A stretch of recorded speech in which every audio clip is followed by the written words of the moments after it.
Buenas tardes. En los siguientes minutos vamos a ver el tema de las miocardiopatías en la mujer embarazada.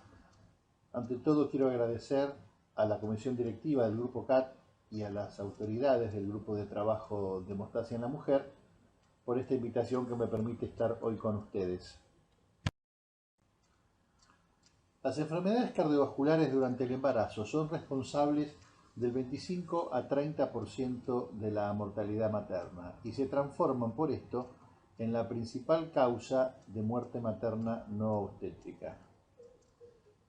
La patología más frecuente son los trastornos hipertensivos, que se ven en hasta el 8% de las mujeres embarazadas. Las miocardiopatías son infrecuentes como causa de falla cardíaca, pero cuando aparecen son responsables de una alta tasa de complicaciones. De este modo, al menos la mitad de las muertes maternas de causa cardiovascular durante el embarazo se deben a la ocurrencia de una miocardiopatía. Y además, algunas de estas miocardiopatías son específicas de la mujer embarazada, como la miocardiopatía periparto, o son más prevalentes en la mujer. Este dibujo esquematiza la estructura del corazón con sus tres capas, la más externa o pericardio, una capa interna que es el endocardio y en el medio una gruesa capa muscular que es el miocardio.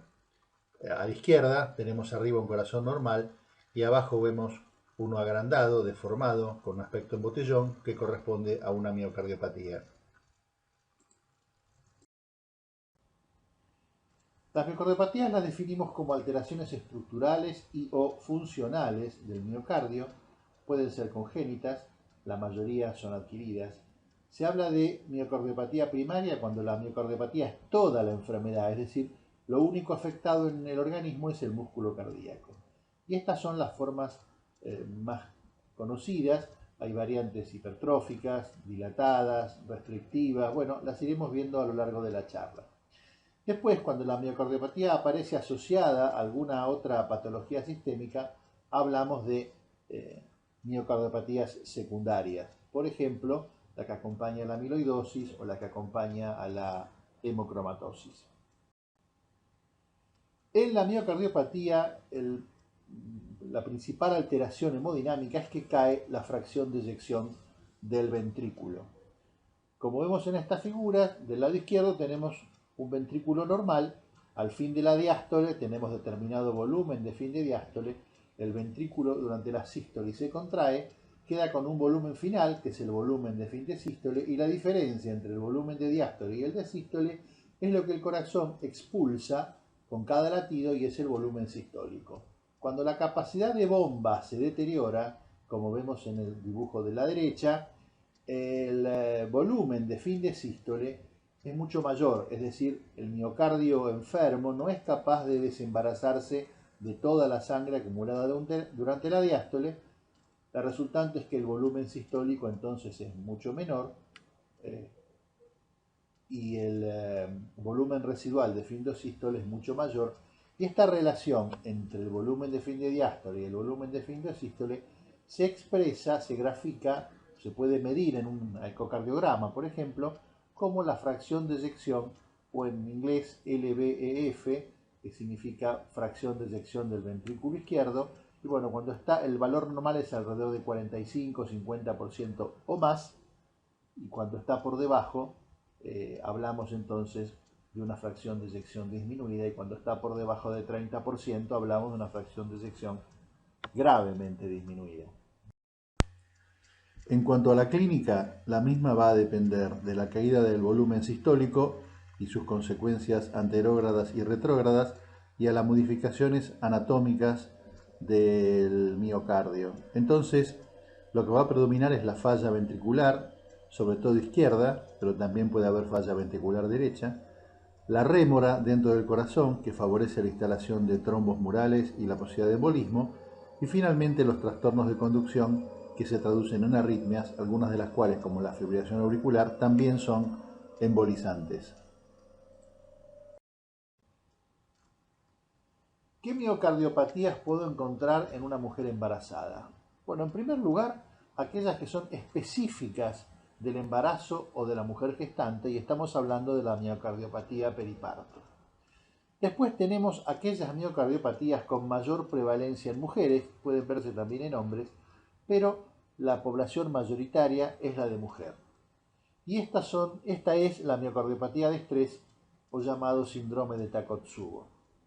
Y por último tenemos aquellas miocardiopatías que no tienen predilección de género, que son la miocardiopatía hipertrófica, la dilatada, la que aparece en el caso de alcoholismo, las miocarditis virales. Bueno, hay una serie de patologías. Estas miocardiopatías, como dije, pueden aparecer tanto en la mujer como en el hombre, y en el caso de la mujer pueden ser previas al embarazo, es decir, la mujer con miocardiopatía se embaraza, pero en ocasiones son previas y no estaban diagnosticadas. ¿Y esto por qué?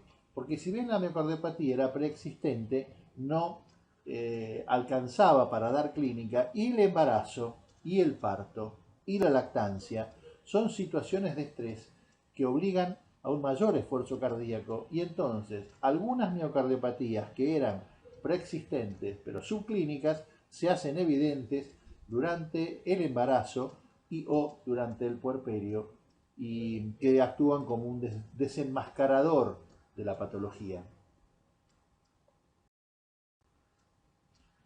Vamos a hablar ahora de la miocardiopatía periparto. Se la define como una falla cardíaca que aparece en las últimas semanas del embarazo, característicamente a partir de la semana 36, o en los meses siguientes al parto, algunos dicen hasta 5 meses después del parto. También puede aparecer siguiendo un aborto, y en ausencia de otras causas de miocardiopatía. El periodo más crítico en donde se suele instalar es en las 4 semanas siguientes al parto. Su frecuencia es muy variable, de 1 en 1000 a 1 en 20.000 embarazos. Sin embargo, tiene una alta incidencia en la raza negra. Por ejemplo, en Nigeria afecta a 1 de cada 100 embarazos, en Haití afecta a 1 de cada 300 embarazos.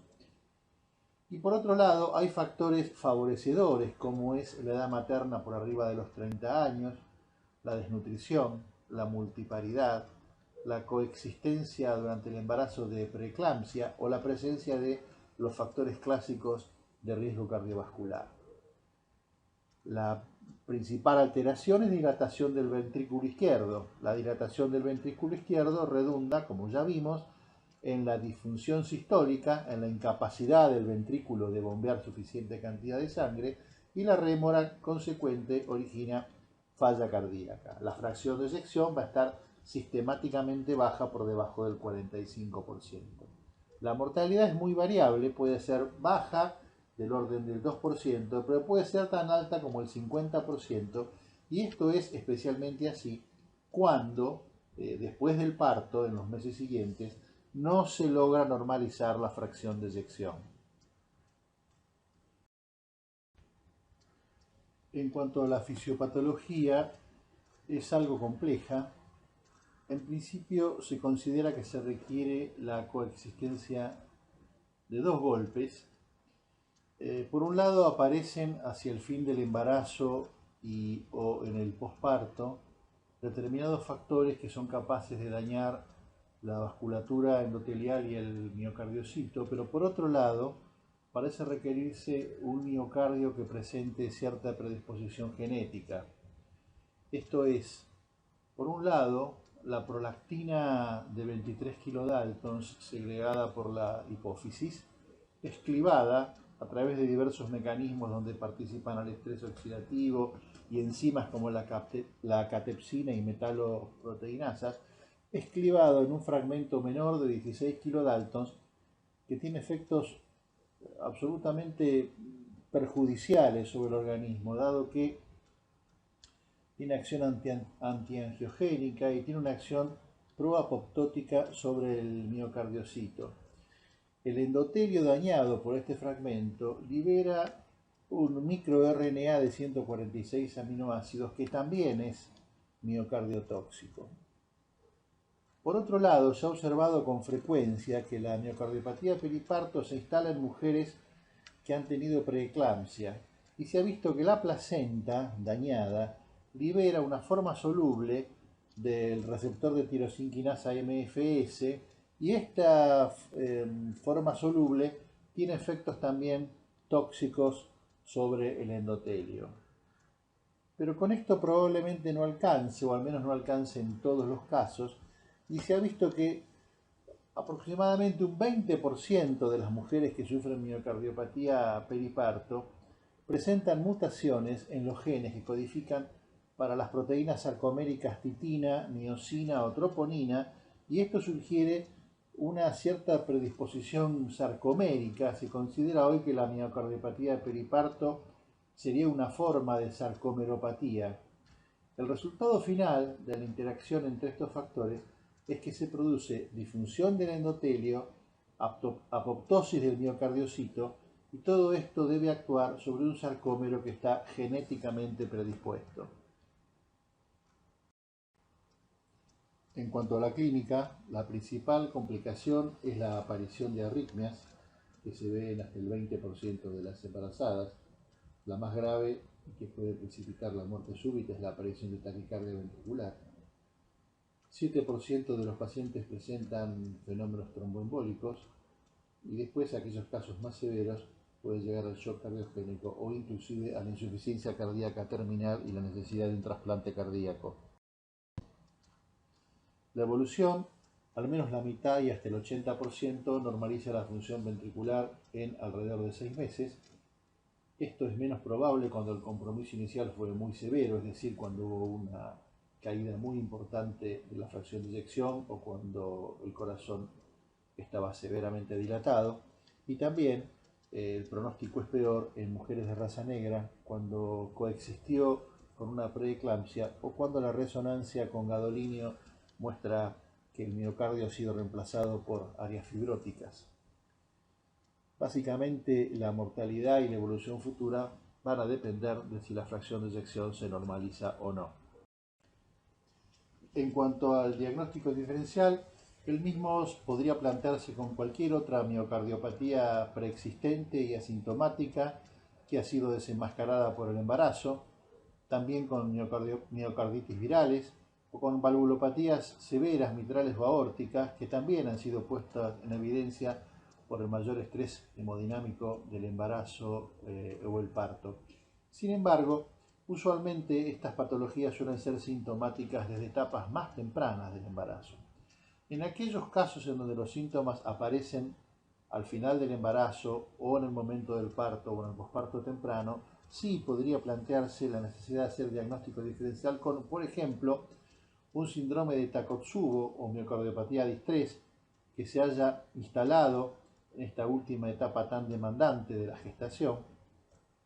También con un cuadro de preeclampsia que se acompañe de falla cardíaca hipertensiva, pero en este caso tendríamos toda la clínica adicional de la preeclampsia.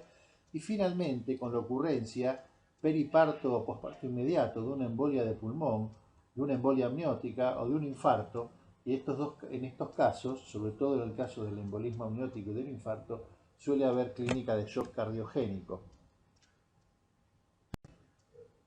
En cuanto al tratamiento, básicamente pasa por manejar la insuficiencia cardíaca. Al respecto debemos recordar que drogas habituales, como los inhibidores de la enzima convertidora de angiotensina y los bloqueantes del receptor de angiotensina, están contraindicados en el embarazo y en la lactancia. Una droga muy utilizada es la bromocriptina, que es un inhibidor de la prolactina, que como recordamos la prolactina es el iniciador de toda una cascada de metabolitos tóxicos. Los anticoagulantes están indicados en el caso de fibrilación auricular o de que se haya producido un trombo mural o un evento embólico. Sin embargo, también se los indica en forma preventiva en aquellos casos en que la fracción de eyección está muy disminuida o en aquellos casos en donde se decide el tratamiento con bromocriptina. Y esto es porque la bromocriptina se ha visto acompañada con frecuencia de eventos trombóticos, accidentes cerebrovascular, infartos u otros eventos. Por lo tanto, la Escuela Europea recomienda el uso de heparina de bajo peso molecular. No queda muy claro si las dosis alcanzan con que sean profilácticas o debe utilizarse dosis terapéuticas desde el momento en que se hace el diagnóstico y hasta la 8ª semana del parto. Finalmente, queda la situación de un nuevo embarazo futuro y en principio esto va a depender de si la fracción de eyección se normaliza o no. Si no se normaliza, un nuevo embarazo está absolutamente contraindicado. Vamos a hablar ahora del síndrome de Takotsubo o miocardiopatía de estrés. Es un cuadro de falla ventricular izquierda agudo que simula en todo un infarto. Es decir, la embarazada presenta dolor precordial, falta de aire, el electrocardiograma mostrará alteraciones típicas de infarto y el laboratorio aumento de la troponina. Menos frecuentemente puede haber arritmia, puede haber síncope, shock cardiogénico y hasta la muerte súbita. El ecocardiograma muestra la alteración de la motilidad de alguna pared ventricular que sin embargo no coincide con la anatomía coronaria. Esta alteración usualmente es transitoria y reversible. El dato más importante es que en la angiografía que se hace de rutina es normal, es decir, no hay lesión coronaria. Y tampoco hay ni miocarditis ni feocromocitoma. Este cuadro suele ser gatillado por el estrés físico o emocional y ahí el nombre simpático que se le da de síndrome del corazón roto. Sin embargo, en hasta un tercio de los casos este antecedente no se recoge. La mayoría de las afectadas son mujeres por arriba de los 50 años, que no es el grupo etario de las embarazadas, y la mortalidad es similar a la de los síndromes coronarios agudos, puede llegar hasta un 5% y es clásicamente mayor en hombres. 12% de los pacientes con Takotsubo sufren embolismo y esto tiene su génesis en la asinesia de la pared o paredes del ventrículo y en la posible formación de un aneurisma de la pared. En el 3 al 8% de los casos asistiremos a la instalación de trombos murales y en hasta el 5% de los casos de un accidente cerebrovascular embólico, y este número se eleva hasta el 17% cuando la alteración de la motilidad presenta un patrón ecocardiográfico que se llama desvalorización apical. Por lo tanto, el máximo riesgo de trombo mural ocurre cuando el eco muestra valorización del ápex, esto es, la falta de motilidad de la punta del ventrículo izquierdo, y cuando la troponina está aumentada por arriba de 10. En el embarazo, entonces, vimos que es poco frecuente por la edad, pero podría darse hacia el final, gatillado por el estrés de un trabajo de parto dificultoso o por la instalación de complicaciones fetales, y se ha visto relación de la aparición de Takotsubo con alto nivel de catecolaminas y con el uso periparto de uterotónicos o de tocolíticos. En estos casos, como ya mencionamos, el Takotsubo va a plantear diagnóstico diferencial con una miocardiopatía periparto. En cuanto al tratamiento, es similar a un síndrome coronario agudo. La aspirina, a diferencia de lo que ocurre en estos, tiene poco beneficio en el Takotsubo. Los anticoagulantes no se utilizan de rutina. La anticoagulación está indicada en presencia de un trombo mural.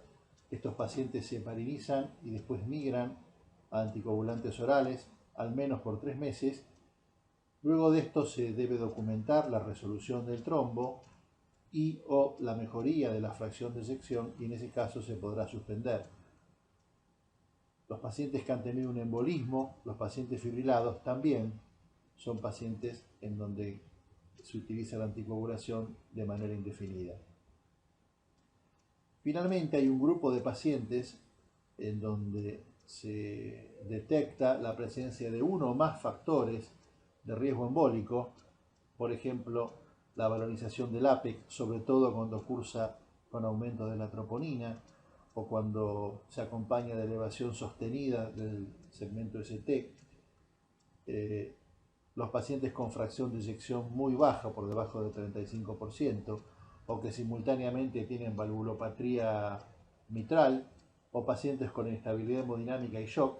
En estos casos está recomendada la profilaxis con anticoagulantes, al menos hasta que se normalice el ecocardiograma o mejore la fracción de eyección.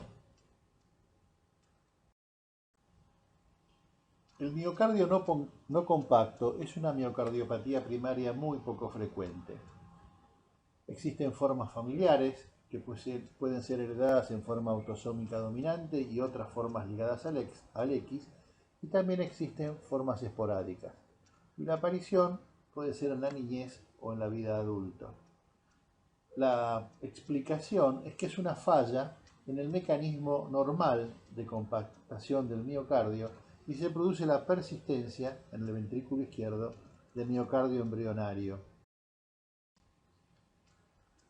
Esta imagen nos permite comprender mejor el problema del miocardio no compacto.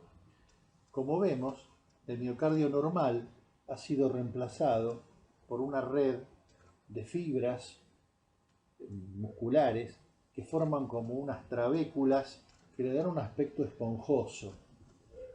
Por un lado, la aparición de estas fibras musculares en vez de la capa normal compacta favorece los trastornos de conducción y la instalación de arritmias. Por otro lado, estos espacios o sinusoides o lagos donde la sangre se estanca, se favorece la generación de trombina y la formación de coágulos, sobre todo en una situación hipercoagulable como es la de la mujer embarazada. En cuanto al tratamiento, pasa por el manejo de la insuficiencia cardíaca, la colocación de cardiodefibriladores por la frecuente ocurrencia de arritmias graves que pueden llevar a la muerte súbita, como es la taquicardia ventricular, y la anticoagulación. En cuanto al manejo de la anticoagulación, está indicada en casos de embolismo, fibrilación auricular o trombo mural, y también en forma preventiva cuando la FEI está muy deteriorada. En los demás casos, la recomendación es profilaxis primaria con heparina de bajo peso molecular durante todo el embarazo y hasta 6 semanas posparto. Algunos consideran que la aspirina podría ser suficiente si la mujer no tiene clínica de insuficiencia cardíaca y si la fracción de eyección está conservada. Finalmente, vamos a comentar sobre otras miocardiopatías que pueden afectar a la mujer embarazada. Por un lado tenemos aquellas mujeres con miocardiopatía ya conocida que deciden embarazarse. Esto muchas veces se contraindica, sobre todo si la fracción de eyección está por debajo del 30%. El caso más problemático lo plantea la mujer que tiene un daño miocárdico asintomático y que con la progresión del embarazo o durante el parto o en la lactancia comienza con clínica de insuficiencia cardíaca, y esto es así porque estas situaciones gestacionales son situaciones de estrés que pueden agravar y hacer evidente un daño miocárdico que hasta ese momento cursaba subclínico, por ejemplo, un daño por alcohol, un daño por haber recibido en el pasado quimioterapia cardiotóxica como la doxorubicina, o por el consumo de sustancias como la cocaína o la metanfetamina. La miocardiopatía dilatada se produce por la dilatación o estiramiento de la pared del ventrículo izquierdo o eventualmente de ambos ventrículos. Este estiramiento, por la ley de Frank-Starling, lleva, a partir de determinado momento, a que la capacidad contráctil del miocardio sea menor y el paciente entra en falla de bomba. Tiene una frecuencia de 1 a 1,5%. Hay formas idiopáticas que pueden ser familiares y formas adquiridas. La más frecuente es la que sigue a la cardiopatía isquémica, pero también hay formas adquiridas no isquémicas que tienen que ver con la toxicidad de determinadas sustancias como el alcohol, por ejemplo, la doxorubicina, la cocaína, las infecciones virales, determinadas hipovitaminosis, etc. E inclusive una que es el propio embarazo, que lo hemos visto al comienzo de la charla cuando hablamos de la miocardiopatía de periparto. Por otro lado tenemos lo que podríamos considerar la antítesis del adelgazamiento y dilatación de la pared ventricular, que es la miocardiopatía hipertrófica. La miocardiopatía hipertrófica se produce cuando paradójicamente la pared del ventrículo crece, se hipertrofia más de 15 milímetros. El resultado, como podemos ver en el dibujo de la derecha, es que ocupa casi toda la cavidad ventricular, y ese espacio ventricular que estaba originalmente destinado a llenarse con sangre se va obliterando por el músculo tal que la cantidad de sangre almacenada y que puede ser eliminada con el próximo latido cardíaco es cada vez menor. La situación máxima será cuando el crecimiento es tal que contactan las dos caras del ventrículo y entonces se produce lo que se llama la obstrucción dinámica del tracto de salida del ventrículo izquierdo. Esto se puede magnificar no solo cuando la hipertrofia es muy marcada, sino cuando el paciente está anémico o cuando el paciente tiene taquicardia. Por cuestiones hemodinámicas es muy frecuente que se produzca la obstrucción del tracto de salida y entonces el paciente se ponga sintomático. La frecuencia de esta forma de miocardiopatía es 2 casos cada 1000 y tiene una base genética autosómica dominante. En cuanto a la clínica, las miocardiopatías dilatadas suelen ser sintomáticas cuando la fracción de eyección está baja. En estos casos, los síntomas predominantemente son de falla cardíaca y aparecen o empeoran en la última etapa del embarazo y en ocasiones durante o inmediatamente después del parto. También pueden aparecer otros síntomas como son la ocurrencia de arritmias o eventos embólicos. Las miocardiopatías hipertróficas usualmente son bien toleradas durante el embarazo, excepto en aquellos casos que presentan obstrucción dinámica del tracto de salida del ventrículo izquierdo. En estos casos, prácticamente la mitad de las embarazadas va a tener síntomas e inclusive hay un pequeño riesgo de mortalidad gestacional. Los síntomas predominantes son la presencia de arritmia, los episodios sincopales, inclusive la muerte súbita, y un 25% de las pacientes presentan fibrilación auricular. En cuanto al manejo, en ambas puede ser necesario interrumpir el embarazo o adelantar el parto, al menos en aquellos casos donde la suficiencia cardíaca de la madre se ve muy comprometida e inclusive en casos extremos se llega a la indicación de la cesárea por parte del cardiólogo. En estas ocasiones el recién nacido puede nacer prematuro o de bajo peso. En cuanto a la indicación de la anticoagulación, se limita a casos de miocardiopatía que además se acompañen de fibrilación o que hayan tenido eventos embólicos.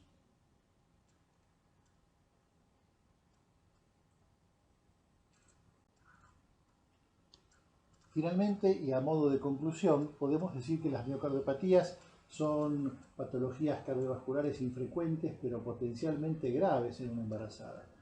Hay complicaciones maternas que resultan de la falla cardíaca, de la presencia de arritmias, de instalación de un trombo mural o del embolismo, y deben ser consideradas estas enfermedades en el diagnóstico diferencial de toda embarazada que presente un ACV criptogenético o recurrente.